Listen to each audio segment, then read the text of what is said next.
Evening snack టైంలోనే కాదు, morning టిఫిన్గా కూడా చేసుకోవచ్చు. ఇవి టేస్ట్ కూడా చాలా బాగుంటుంది, పిల్లలు ఇష్టంగా తింటారు. ఇంట్లో చేస్తున్నాం కాబట్టి హెల్దీ. ఇంకెందుకు రెసిపీ స్టార్ట్ చేసేసుకుందాం. ఫస్ట్ అయితే పచ్చిశనగపప్పుని 1 గంట సేపు నీళ్లు వేసి నానబెట్టుకోవాలి. ఇవి మిల్ మేకరు పెద్ద సైజ్ అయినా చిన్న సైజ్ అయినా ఏవైనా తీసుకోవచ్చు. స్టవ్ ఆన్ చేసుకుని ఒక గిన్నె పెట్టుకుని నీళ్లు పోసుకోవాలి. మిల్ మేకర్ని ఇందులో వేసేసుకోవాలి. వేడి నీళ్ళు ఉడికించుకుంటే మంచిది.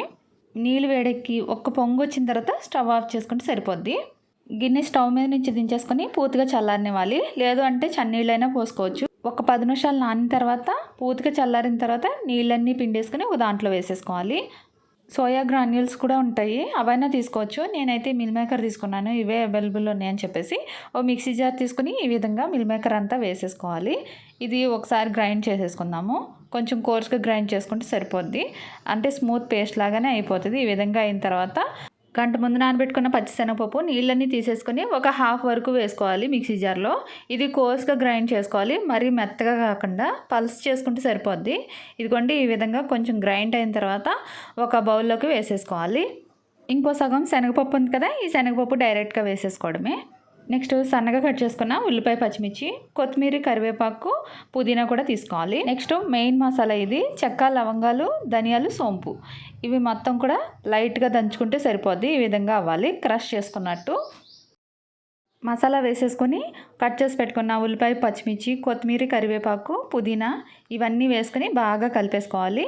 1 కప్పు శనగపిండి, 1/4 కప్పు వరకు బియ్యం పిండి, రుచికి సరిపడినంత సాల్ట్ వేసుకొని పూర్తిగా కలిపేసుకోవాలి. ఇంకా ఎక్స్ట్రా వాటర్ ఏమీ అవసరం లేదు, ఈ వాటర్ సరిపోతాయి. ముద్దలాగా గట్టిగా రావాలి. ఆయిల్ పీల్చడం అది ఏమీ ఉండదు. స్టవ్ ఆన్ చేసుకుని ఆయిల్ పెట్టేసుకోవాలి. ఆయిల్ వేడయ్యే లోపల ఈ విధంగా చేతికి ముద్ద తీసుకుని వడల్లాగా ఒత్తుకోవాలి. చేతి మీద ఈ విధంగా ఈజీగా ఒత్తేసుకోవచ్చు.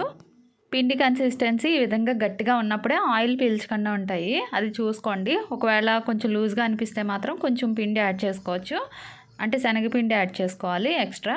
ఇదిగోండి మొత్తం అన్నీ వడల్లాగా చేసేసాను. ఆయిల్ అయితే హీట్ అయిపోయింది. ఒక్కొక్కటిగా డ్రాప్ చేసుకుంటూ వేసేసుకోవడమే.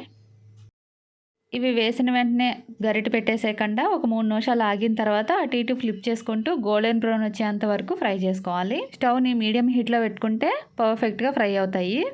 ఇదిగోండి గోల్డెన్ బ్రౌన్ కలర్ వచ్చేసాయి కదా, ఒక గరిటలోకి తీసేసుకుందాం. ఇవి ఎక్సెస్ ఆయిల్ ఏమన్నా ఉంటే కిందకు వచ్చేస్తుంది. ఇంకొంచెం ఎక్స్ట్రా ఏమన్నా ఆయిల్ ఉంటే టిష్యూ పేపర్ ఉన్న ప్లేట్లో వేసుకుంటే సరిపోద్ది. నెక్స్ట్ ఇంకా మిగిలిన వాళ్ళు ఉన్నాయి కదా, నెక్స్ట్ బ్యాచ్ రెడీ చేసేసుకోవడమే. శనగపప్పు కొంచెం పిండిలాగా చేసాము, ఇంకొంచెం ఏమో పప్పుల్లా వేసేసాం కదా, మధ్య మధ్యలో తగులుతూ చాలా టేస్టీగా ఉంటుంది. ఈవినింగ్ స్నాక్గా కానీ మార్నింగ్ టిఫిన్గా కూడా చేసుకోవచ్చు. ఇవి మిల్ మేకర్ శనగపప్పు వడలు రెడీ అయిపోయినాయి.